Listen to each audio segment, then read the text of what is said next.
y'all, welcome back to my channel. My name is Evelyn and today I'm here to talk to you about some series that I'm very excited to either continue or finish in 2020.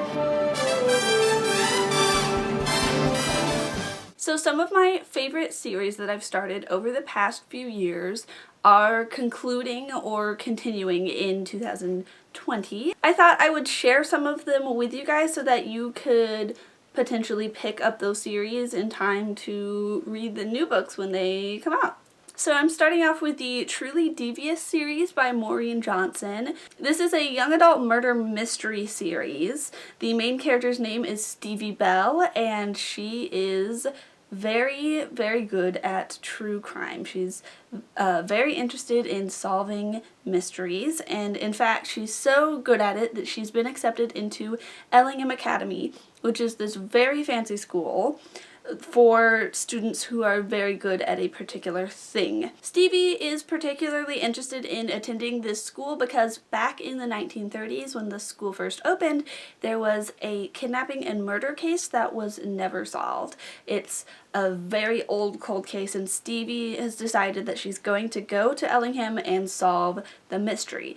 But while she's doing that, a fellow student at the academy shows up dead, and it sparks a new investigation. Not only do you get Stevie's present day point of view, but you also get these little snippets of point of view and information from back in the 30s when this old mystery was happening, and so there's this really cool like dual timeline thing where you're kind of learning the information about two separate cases and it's all very mysterious, and I really enjoyed it. This was actually the series that kind of got me back into wanting to read mysteries. When I was little I went through a very strong like Nancy Drew phase, and these books are some of the closest things that have gotten me back to that very excited place where I just want to gather up all the clues and solve the mystery, and they're very exciting to me. So like I said, the first book is called Truly Devious, the second book is called The Vanishing Stair, and the third book, The Hand on the Wall, releases January 21st, 2020, so very soon. One of the things I really love about this series is that Stevie suffers from anxiety and panic attacks, which is something that I have experienced in my life, and I really appreciated that kind of mental health representation and discussion. The second book ended on kind of a really big cliffhanger, so I am very excited to see what happens next and how all of these moving pieces are gonna fit together and tell like a full story, because right now everything is very up in the air, and I really trust Maureen Johnson to be able to bring it back down and tie everything up. I just am very interested to see how she does it. Okay, so next is the Diviner series by Libba Bray. This is a 4-book series. I read the first 3 books, The Diviner's Lair of Dreams and Before the Devil Breaks You, throughout the beginning of 2019, and then I finished those. I was like, shoot, I have to wait until next year for the 4th book. But King of Crows is the 4th book and it releases on February 4th, 2020, which is so soon. I'm very excited. This is a series set in 1920s New York. It follows a group of young humans with supernatural abilities. They call themselves the Diviners. The main character's name is Evie, and she is able to read different objects, so by holding them she can find out about their past and the people who've owned them. There are also characters who can walk in dreams. There's a character who can create fire. There's a character who can make himself invisible. There's a healer, etc. It's a very diverse group of characters, which I absolutely love. This is one of the few historical fantasy series that I've really enjoyed because from my understanding of American history, Libba Bray has done a very good job of taking these like fantastical American folklore magic things and weaving them into actual history. And so the villains in the story they are both magical and non-magical, and the non-magical villains are scary in how real they are, and then the magical villains are just scary because, like, ugh. I love that at the end of every book she cites her sources. Honestly, I started the Diviners at least 2 times before I was able to get all the way through it, but like once I hit a certain point, I could not stop. Like, I actually devoured these books as soon as I like got into them.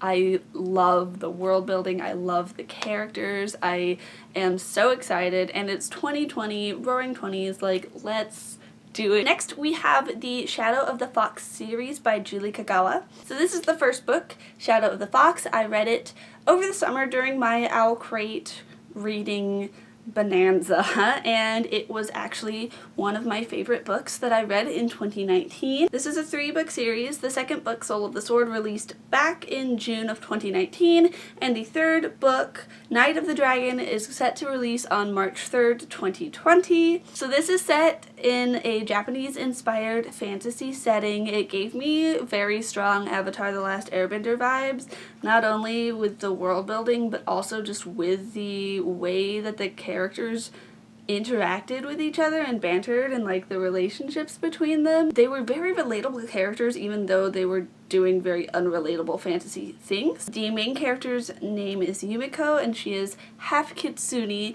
She was raised by these monks. They've been protecting this very powerful scroll that is the key to unlocking this like dragon's wish. The temple is attacked because people want that scroll, and so she promises to take it to this other temple, and so she teams up with a samurai of the Shadow Clan. He's got this very creepy sword that he uses. He's a pretty badass guy, and she teams up with him, but she can't let him know that she's a kitsune, and even though like that gives her kind of a magical advantage in certain situations, she saves his butt a bunch of times because of it. The first book I absolutely adored, but it ended on such a cliffhanger, and I haven't been able to pick up the second book yet, but I want to in time to read the third in March, so I've got a couple months to do that. So next we have the Crown of Feathers trilogy by Nikki Pao Pareto. This is the Owl Crate exclusive sprayed edges edition of the first book, Crown of Feathers. This is actually the only series on this list that is not concluding in 2020, but the second book, Heart of Flames, releases on February 11th, 2020, and then the third, as yet untitled book, is set to release in 2021, but I was so blown away by this series that I had to add it to the list. This book is set in a world where Phoenix Riders were a thing. They were a huge deal, but several years ago there was a conflict between 2 sisters, one a Phoenix Rider, one not, that ended in a very awful war, and both sisters died, and so our characters are living in the aftermath of that, where there's an empire that is very anti-Phoenix Rider, and there's a secret band of Phoenix Riders who are trying to rebuild their society. In this world, there are people who can use animal magic, and they can talk to any animals, and the Phoenix Riders use that power to bond with a phoenix and train with a phoenix and use the phoenixes in battle. And so we've got 3 main characters, each have this animal magic power. There's Veronica. She and her sister were orphaned in the war, and their dream is to become Phoenix Riders like their parents before them. They've been searching for phoenix eggs. They find one, they hatch one, but it bonds with Veronica instead of her sister, and so her sister kills the hatchling, and Veronica is so upset that she sets off on her own and gets word of this group of Phoenix Riders that's training, but she finds out that they will only train her if she is a boy. So she disguises herself as a boy named Nick and sneaks in and starts working there in hopes that one day they will let her train with her own phoenix. Then there's Tristan. He is the son of the man who's running this Phoenix Rider community. He's feeling a lot of pressure. He wants to graduate from a student to like a full-fledged Phoenix Rider, but his father is very hard on him. There's a lot of pressure on him, and he meets Nick, and Nick is very like intuitive when it comes to the animals and actually helps him improve his technique, and so he agrees to sponsor Nick once he becomes a full-fledged Phoenix Rider. So the two of them start to bond, even though Nick is secretly Veronica, and that's a potential issue.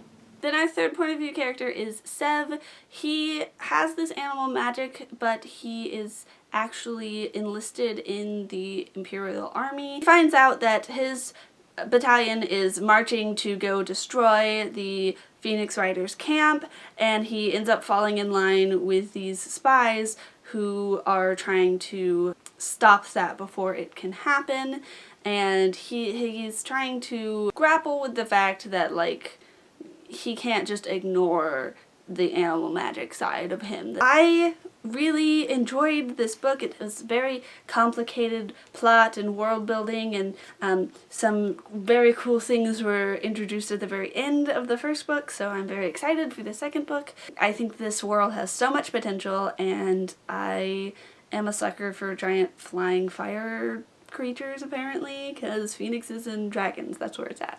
Next we have the Once and Future duology by Amy Rose Capetta and Corey McCarthy. This is the first book, Once and Future. Next book releases on April 7th, 2020, which is just in time for my birthday. I had heard really, really amazing things about this book leading up to its release. The main character, Ari, is a female reincarnation of King Arthur, and also she's queer, and also she's amazing. This is set in a futuristic sci-fi society where a single company, the Mercer Company, has taken over most of the galaxy. Ari comes from a planet that's kind of been blacklisted, so she is an illegal immigrant here, basically, and she is running from some Mercer people when she ends up on Old Earth. It's a protected planet, and she pulls this sword out of this tree. What's up with that? So this is not necessarily a retelling, more of a continuation of the King Arthur myth. All of your favorite characters from Arthurian lore are back in space, and it's really cool. Next we have another duology, the Devouring Gray books by Christine Lynn Herman. The second book, Deck of Omens, releases on April 21st, 2020, and I'm dying to read it. So the Devouring Gray is set in the town of Four Paths, New York, and Four Paths is kind of plagued by this creepy magic. There's this place called the Gray, and people get lost in it, and in the Gray there's a monster who eats people, and it's not great. But the town has defenders. The descendants of the four founders of the town are supposed to keep people safe by using magical powers that they gained from their ancestors. So the main character, Violet Saunders, finds out that she is a member of one of these four founding families when she and her mother move back into town. She starts to develop these strange powers, but she doesn't really quite know how to use them, and her mother is no help at all. So she turns to the children from the other four founding families, Harper Carlyle, Isaac Sullivan, and Justin Hawthorne. And May Hawthorne. Yeah. So the next book I'm going to talk about, I don't have a solid release date for, but sometime in summer 2020 we'll be getting the third book in the Once Upon a Con series by Ashley Postan. You might have heard of the first book in the series. Geekerella kind of swept the internet a little bit. My copy of Geekerella is unfortunately still at Iowa, but I do have the second book, Princess and the Fangirl. This released last year. And then the third book is called Bookish and the Beast, and like I said, it releases sometime during the summer of 2020. These books are geeky retellings of classic fairy tales set at cons. Ashley Postan has probably just the best representation of like fandom culture that I have read in a book, specifically of just the way that fandom culture can be like a very powerful connective force, but at the same time it can be very toxic when lots of people care about something and have opinions, mob mentality can kind of take over, and she explores that darker side of the issues as well. The first book, Geekerella, it is a Cinderella retelling. The main characters are Elle, a Starfield blogger, and Darian, who is starring in the movie adaptation of this TV show. They end up accidentally texting each other and forming this kind of relationship anonymously through text, and then they meet in real life at the con, but they don't know that it's the person that they've been texting, and it is very dramatic, and I love it very much, and it's an adorable romance. Then the second book, The Princess and the Fangirl, is a Prince and the Pauper retelling. It focuses on Imogen Lovelace, who is also a Starfield fangirl. She is behind the hashtag Save Amara campaign. Amara is the princess in the Starfield universe, and she's played by actress Jessica Stone, who famously does not enjoy being part of the Starfield movies. It turns out Jess and Imogen look a lot alike, so when Jess's script goes missing, they switch places so that she can go out on the con floor and search for it.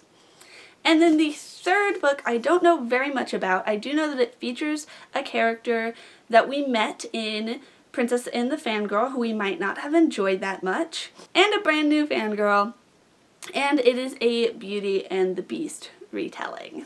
Next we have the Lady Janie's series by Cynthia Hand, Brody Ashton, and Jody Meadows. Oh my god, these books are so good, and I'm so excited that not only are they finishing out this Jane's trilogy, but they're also doing a whole another series together with different Marys. So basically, the Lady Janies like to take different famous Janes. Lady Jane Grey, Jane Eyre, and now Calamity Jane, and mess with them. Or, as they like to say, tell us the real story. The first book, My Lady Jane, focuses on the real story behind Lady Jane Grey, who was the Queen of England for a little bit. And in this version, there is animal magic involved. In fact, Jane ends up married to a man who can turn into a horse. The second book, which I have right here, is My Plain Jane. It's based off of Jane Eyre, one of my least favorite novels of all time, but we won't hold that against it.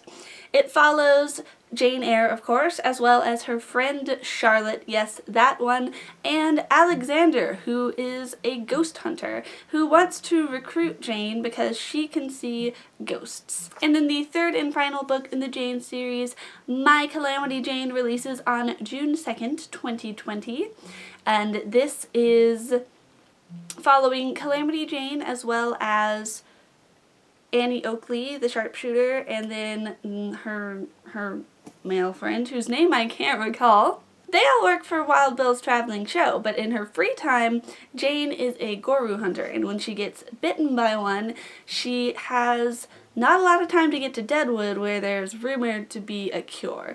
And so, as far as I have been able to discern, Gorus are werewolves, so this is werewolves in the Wild West, but it's the showbiz side of the Wild West, which is very interesting to me as somebody who lives in Cowboy Town. Next, we're talking about the Brooklyn Bruja series by Zoraida Cordova. This is another trilogy. I don't know why there's so many trilogies on this list, but apparently I like things in threes. This is a series that focuses on the three Mortiz sisters. They're from a family of brujas. The first one, Labyrinth Lost, focuses on middle sister Alex, who is afraid of her bruja powers, and so on her death day, she attempts to cast a spell to get rid of them. But what actually happens is she banishes her entire family to Los Lagos, and then she has to go get them back. The second book focuses on her older sister Lula, who accidentally uses her magical healing powers to summon a group of magical zombies. Not fun, not fun. And the third book, Wayward Witch, is set to release on August 1st, 2020, and it focuses on the youngest Mortiz sister, Rose, and she somehow ends up in the fairy realm of Adas. Zoraida Cordova created a very, very interesting world that is able to transition very smoothly between this like urban fantasy like Magic in Brooklyn setting into like the more high fantasy Los Lagos setting, and now hopefully this fairy realm will be just as enticing and interesting as well. Now, last but certainly not least, we have the Shadow Game series by Amanda Foody. This is the Owlcrate edition of Ace of Shades, which is the first book in the series. It is the only one that I read. I read it once again over the summer during my Owlcrate bonanza. Really, really enjoyed it, but I have not had a chance to pick up the second book, King of Fools, but I have plenty of time to pick it up between now and September when the third book, Queen of Volts, releases. So this is set in a very quite interesting fantasy world. It's very dark and the world building is very good. So the main character in Salta is a lady of high society, and she's entering this city of sin to go search for her adoptive mother who went missing a few months ago. And she ends up running into this guy named Levi Glazer. He's the leader of a gang, and he offers to help her, but ends up getting her into a little bit of trouble. There's crime families involved, and there's very interesting like blood magic. So each person in this world has two talents, a primary and a secondary, based on who their families were.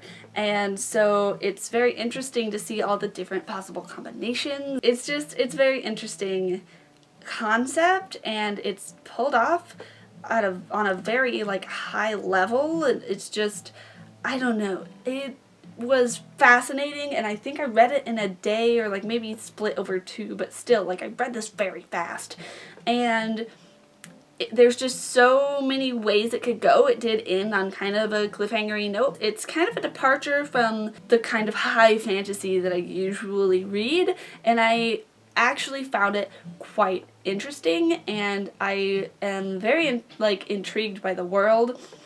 It seemed kind of Philip Pullman-y. I don't know how to explain that, but it seemed like you could take the subtle knife and cut into this world, which, like, I guess is a very high compliment in terms of world building. Take from that what you will, but definitely you should try and pick these books up before September, because so far I am highly impressed.